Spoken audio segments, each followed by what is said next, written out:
Започна асфалтирањето на повеќенаменското игралиште во Берово, кој е дел од спортскиот центар Стара гимназија, во кој предвидено е да бидат сместени и кошаркарско игралиште и фитнес центар. Младите спортисти од Берово ќе имаат можност да спортуваат и да се рекреираат и во ноќните часови, бидејќи спортското игралиште ќе биде осветлено и комплетно опремено. Во програмата моја беше предвидено да се изгради спортски центар Стара гимназија, во кој спортски центар ќе бидат вклучени повеќе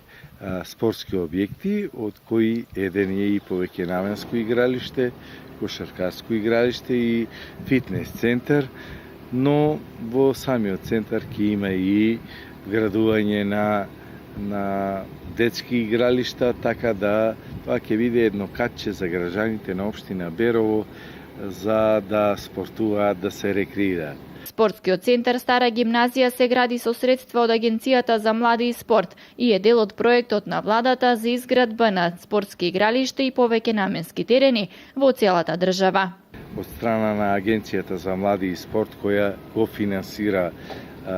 изградбата, тоест реализирањето на проектот повеќенаменско игралиште, е при крај и се надевам дека до првата половина на месец август проектот ќе биде завршен. Повеќенаменското игралиште, истакна градоначалникот Драги Наџински, ќе биде пуштено во употреба до 23 август, кога Берово го слави денот на градот, а фитнес центарот и кошаркарското игралиште до почетокот на пролета 2017.